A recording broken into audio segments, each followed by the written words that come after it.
Good morning, world. Today we are going to talk about the construction of a virtual pinball machine. And there's one heck of a large community out there on the internet to help get started in this endeavor. But as you can see here, I'm just starting. This is my, I guess, initial parts and components that we need to construct this machine. So I wanted to kind of talk about it a little bit to describe everything that a person needs to gather up for this. First and foremost, obviously, we're not talking about the pinball table right now. We're just talking about the mechanics that are underneath it.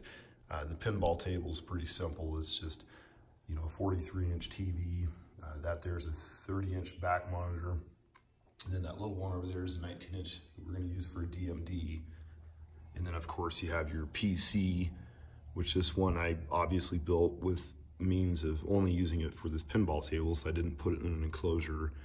And I also removed all the plates and everything that hang down. So this is specifically built just for this pinball table, which it is, built up pretty good. Solid state drive, high speed solid state drive for fast loading of ROMs, and of course a really decent, it's not the best, but it's a really pretty good. It's the Radeon 570.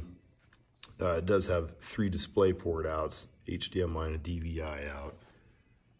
And then I put a wireless in there so I could still, update everything without having to pull this out of the cabinet. And then a good power supply. So that's kind of what you need, obviously, for the basics of the table.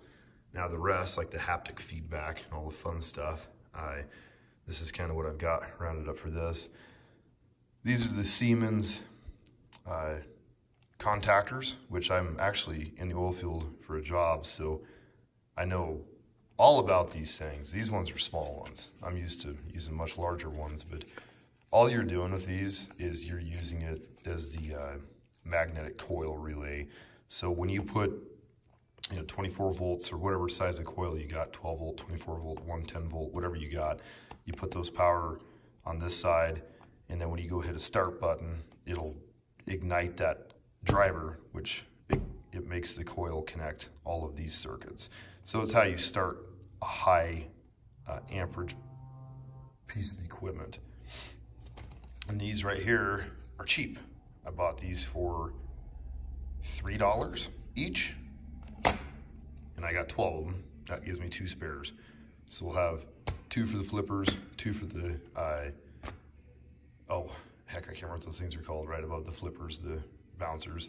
And then, they have, obviously, up in the field, there's more to be used. There's plenty of information on that when you're starting to look around on these forums.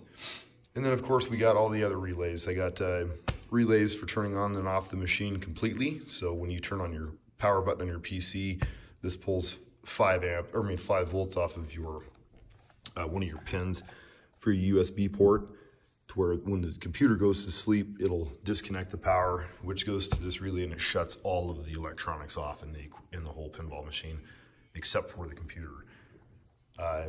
Got little voltage screens to put on each rail of each power supply I have 24 volt, 12 volt, and 5 volt power supplies that are going in the pinball cab. Obviously, you got 10 fans to keep it nice and cool. Solid core wire. You're not carrying a lot of amperage, so you can use really small gauge solid core wire for most of your build outs. I'm very much of a clean freak, so I wanted ribbon wire so everything's tight. You got diodes, which you use throughout the machine.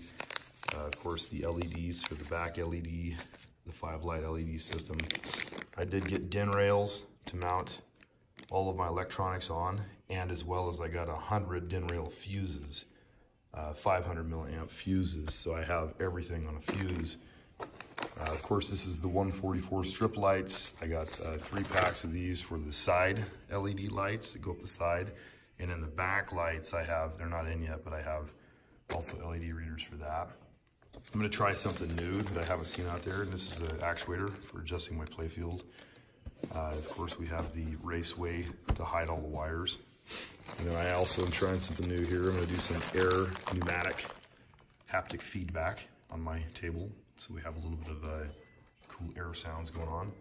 The strobe beacon on top, no big deal there. And then the LED whiz boards. I got 2 of them because I'm obviously running a lot more relays than I really want. And then of course here's the Adreno stepper motor control board, so you can adjust your shaker motor speed using an Adreno. Here's the Teensy and the Octo coupler board for running the LEDs. Here's the Adreno Mega, which also runs the steppers. And then here's our relays. These are all the way up to 110, well actually 230 volt. I have a couple strings of these because I am going to have, like I said, the 5 volt runner relay, which turns on and off all my 110 volt. I don't want any plugins inside my machine. I want everything hardwired to rails. So I'll have 4 rails. I'll have 24 volt, 12 volt, 5 volt, and 110 volt in this pinball cab. These are the breakout boards from Cat 6 to, whatever. I'm gonna break out of Cat 6. I'm gonna carry most of my LED lights on Cat 6. These are breakout boards for 24 pin. So I can have all of my cables going up into my backboard. Just disconnect off the serial port.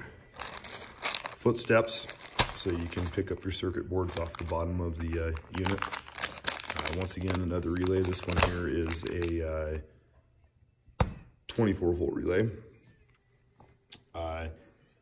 That's pretty much the gist of what you kind of need to get your haptic feedback going, and then a whole lot of electronics experience, which I've been into electronics for about 20 years, so this is all very simple electronics in these pieces of equipment. So I just kind of wanted to show you what's up here. I'm still waiting on the cabinet hardware kit to come in from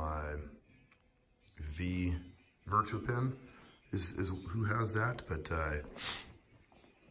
once that comes in, then I'll go ahead and start assembling this. But just wanted to show everybody kind of what to do if you're interested in building one of these tables. I'm going to obviously document all of it as I go. Right now, as we sit with the computers, the TVs, and all the components here, I'm sitting right at about $2,000. Of course, I did go a little bit more extravagant on my computer than I really needed to, but I wanted to leave it for upgradability. I wanted to have something good and something that loaded VirtuaPin, the virtual pinball emulators really quickly. And then UMD, make sure you get ultra high def television, which a lot of people say to get monitors, but I would definitely argue with them because these UHD TVs are way cheaper, and they're just as fast on the refresh rates. That is an actual 1080p computer monitor on the back glass, and that's just an old junker that I'm going to use as the DMD.